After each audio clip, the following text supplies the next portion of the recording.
What's up, everybody? Welcome back. Be sure to smash the like button, comment, subscribe, and share these videos. It really helps the channel. New videos will come out every Sunday. You can always check all of the other Wizard Golf Lessons playlist and videos by clicking the icon here or the link in the description. And if you've gained anything from this channel and you would like to support the channel, there are donation links in the description.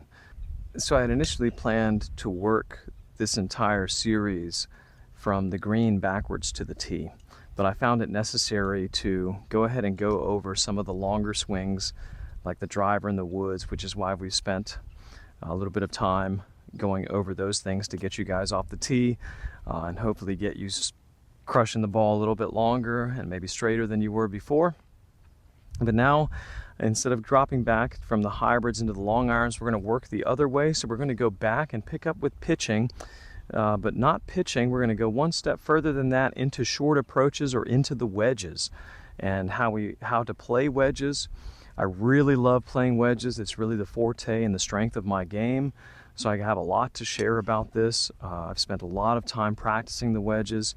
So this is going to be a lot of information here in the upcoming videos about how to approach the ball from short approaches. And here I'm talking about 40, 50, 60, 70, maybe even up to 80-yard shots, or maybe even up to 100, basically from shots between 40 and 100 yards. When we're really trying to get the ball close to the hole, we have an opportunity to get it onto the green. So we're going to talk about that now, short approaches or our wedge play. So stay tuned. In this video, we're going to cover the foundations of short approaches or wedge play, which is going to include grip, stance, and posture. We'll go over more details as the series goes along, but this is just going to cover the basics so you can get started here and understand that. Just like in every video, we will start, or every series, we're going to start with the grip, because the grip is one of the most important aspects of the swing. And the grip is going to be utilized the same way that we've used the grip in most of all of the other swings. The left hand is certainly going to be the same, although you can adjust the strength of the grip, meaning you're going to roll the hand over more or less depending on the shot. But normally I use a neutral grip, as I've shown you in lesson 1, with the right hand being on top, of course, and maybe not with the pad all the way on top, because I don't really want my maximum release. I want to maintain some semblance of control, so I will drop the right hand a little bit lower and have the thumb coming usually through my pad of my hand. And that gives me a lot of control so that I can hold the face straighter and send the ball towards my target or towards the flag. Also with these swings, remember that we don't want our grip tension to be too tight. We don't want to squeeze the club so much so that we can no longer release the club. So we have to have the grip tension loose enough where the club will release somewhat, but that it's not so tight that we're squeezing it and that the forearms are flexed. So try to maintain relaxed tension enough so that the club can still move, but that the club doesn't fall out of your hand this way, slide out this way, or that it doesn't rotate too much in your hand.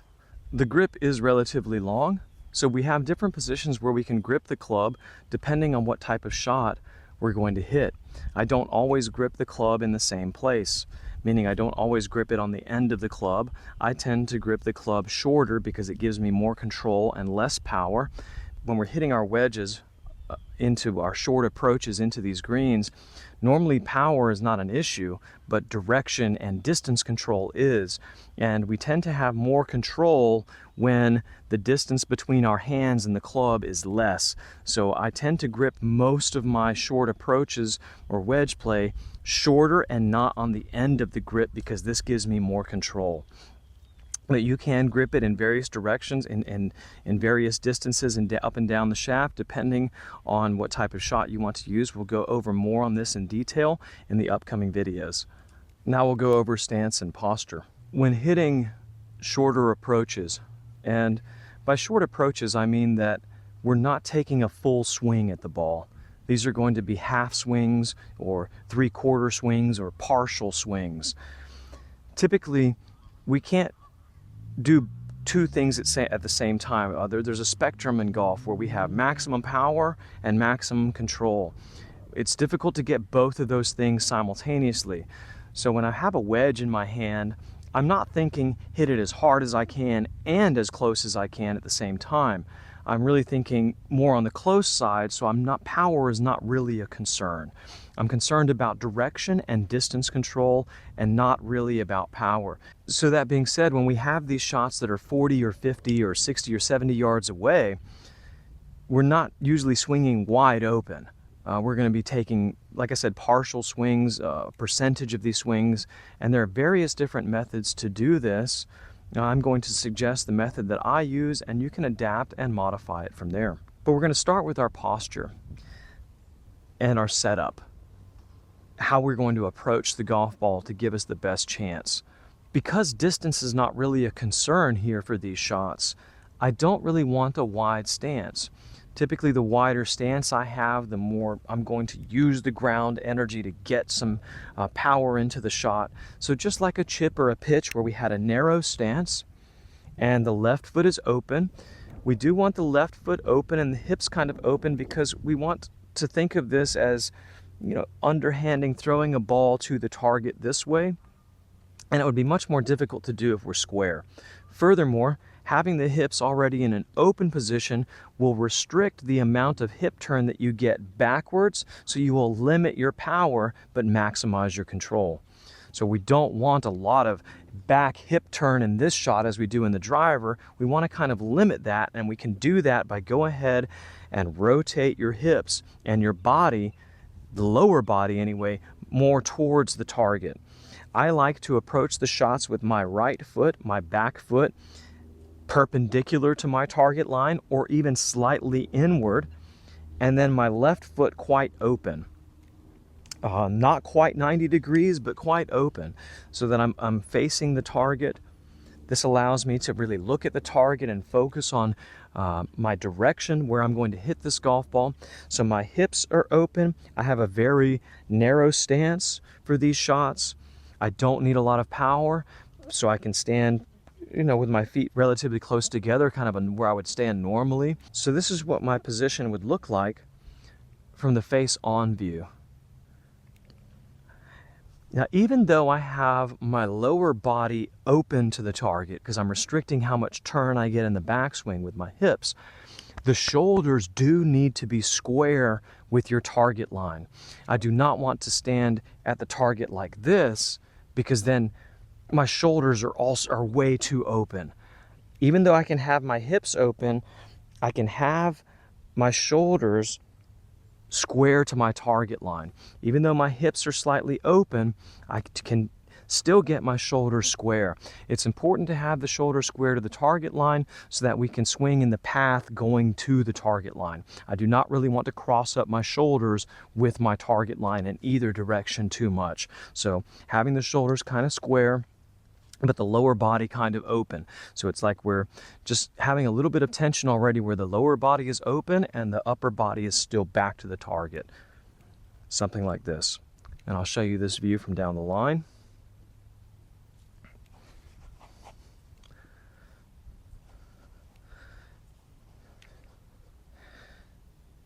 So you see here, you can't really see my left hip because it's open, but my shoulders are going to be square to my target line and the face of the club. So my shoulder is parallel to my intended target line. Notice that my spine is straight. I'm seated down into the ground. I'm not too much on my toes or on my heels. My weight is quite centered. I am using my butt to balance myself backwards. And I'm definitely not trying to be hunched over. My back is kind of straight to give me an idea of how I want to move this club and just turn and rotate. We've talked about this. You want to think of these shots as an extension of the pitches that we talked about earlier. This shot is really going to be a pitch, but harder, a little bit more energy, a little bit longer swing. So the same foundations that we had there will be applicable here. Certain foundations we want to carry throughout our swing so that we're not varying it too much. There are variabilities in golf, as we've talked about. Nothing is really set in stone, and there's multiple ways to approach and play the game and to swing the club. But there are certain foundations and fundamentals that you want to establish so that you can have some semblance of control and consistency from day to day that you play the game. So here from the back, I'll show you my position again. Something like this. Let's say if I were going to be hitting the ball to this flag here, this would be something in my position. Again, I like to have the clubs coming at 90 degrees to my body because this gives me an idea of how I want to move it. So I have this kind of parallel with the ground, and then I'll bend over. And now I can see that I can move the club like this pretty easily and send it towards that target. The other thing is, you want to avoid locking your elbows down. I can be extended, but without locking my elbows in position. You don't really want to lock your elbows into position because that will limit your feel and your control. Kind of like locking your knees. You don't want to lock your knees down either. You want to have some flexibility and you want to be able to move somewhat with your arms, so you don't want to really lock either of your elbows into position. You can be solid and firm without locking the elbows. Think of throwing a frisbee. If you wanted to throw a frisbee, there's no way you would keep your elbow locked and only use your wrist, because that would just not be very powerful or fluid at all. You get much more fluidity using both of your hinges, your elbow and your wrist together. So you want to think about that as you swing a golf swing. I know they say to keep the left arm straight, but you don't really have to. You can bend the left arm somewhat, but I wouldn't think about bending it. I would just avoid locking it straight. One of the key elements to hitting consistent golf shots is to be in balance throughout the swing. If you lose your balance, you'll notice when you hit your poor shots, normally you're falling down in a certain direction, either backwards this way, away from the ball, or towards the ball, or backwards, away from the target or towards the target. If you're off balance, it's difficult to make a nice solid swing, a powerful motion. So as you're taking your stance in your swing, understand that you want to be in balance. No matter what that is, what that requires of you, you want to be in balance so that you're not too much in either direction. Or I'm not falling backwards this way or into the ball or away from it or forwards. I want to be balanced and maintain my balance throughout the swing.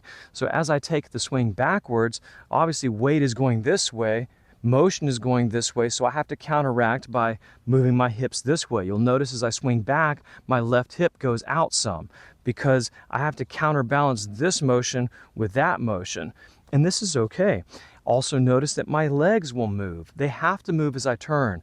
You do not want to be too rigid in any part of your body as you're trying to hit a golf ball. You want to be fluid, you want to be in motion, you want to be relaxed, and if you're stiff anywhere, it's going to be difficult to really put a good motion onto the ball.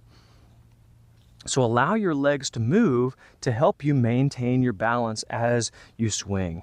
It's okay for the legs to move. As you see, my legs are moving here in the swing. When I go back, the right leg straightens up some, my back leg, and as I go through, the opposite happens. The right leg moves forward. And so it's very much a motion like this, as you see. So it's okay for your lower body to be active to help you maintain your balance throughout your swing. Now we'll discuss weight distribution. On shorter shots, chips, pitches, we discussed having more weight in the forward on your front leg.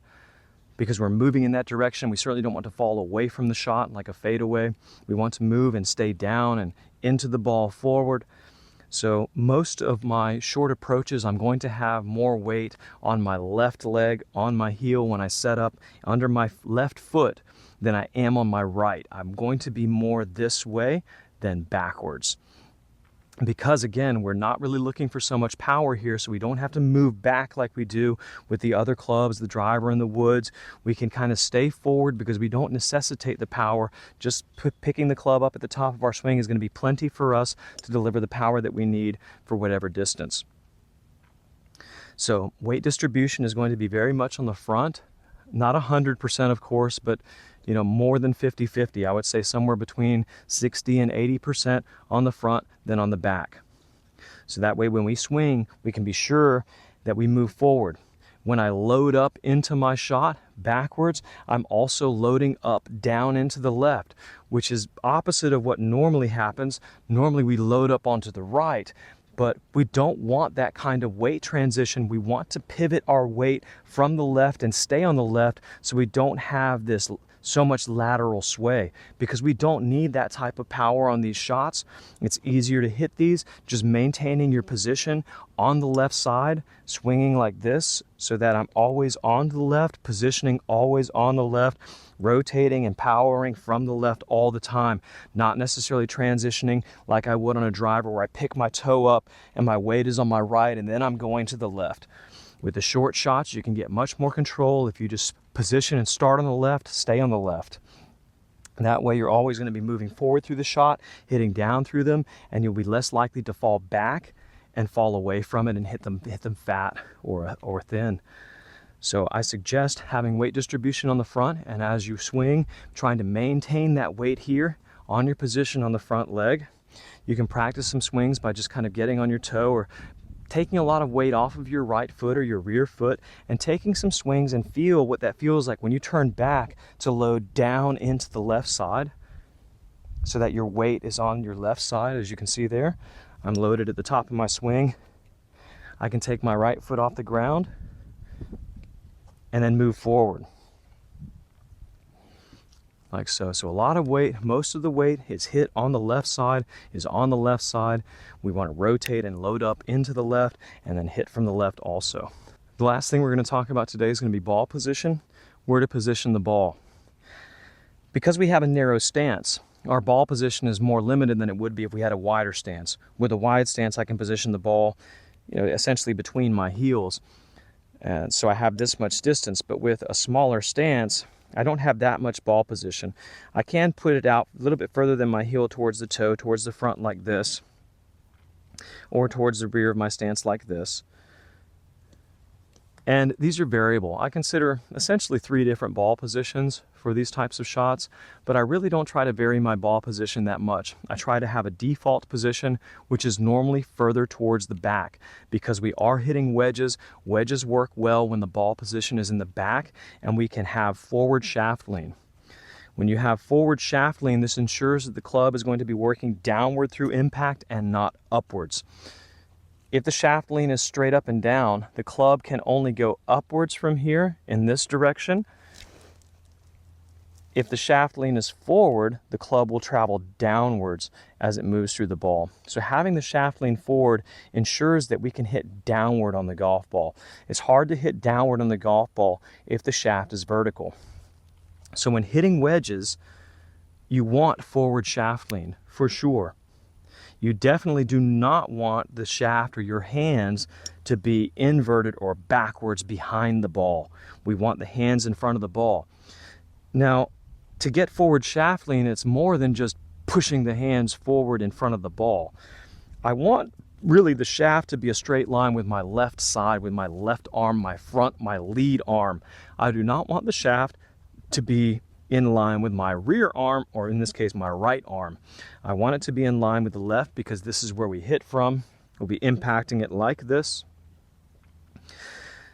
So to get the shaft lean either more vertical or with more lean, I don't just push my hands forward. I maintain the straight line with my arm, but I change the ball position. If I have the ball position more forward, the shaft lean will get more vertical. And if I have the shaft lean or the ball position more rearward, the shaft lean will get will increase. I will have more shaft lean, will be less vertical. So if I play the ball in the back of my stance, here you'll see that I'm playing it, almost off of my toe. Here I can hit the ball like this, and it would be a very downward blow, and there's a lot of shaft lean, lower trajectory. Or I can play the ball here, which is my default position. My default position is somewhere under my right side of my body, just inside of my right foot, my rear foot. If you swing like this, you will learn that you will have to learn your position in your body, but it will usually be somewhere rear of center. And this position here will be somewhat of a forward position. Even in my forward position though, Notice the shaft lean is still not vertical. It's still somewhat ahead of the ball. It's very difficult for me to hit the balls with the shaft completely vertical because from here, like I said, the shaft can only work upwards, the club can only work upwards, and I really want to hit down on these balls because they're in the ground, they're wedges, I don't really want to scoop it.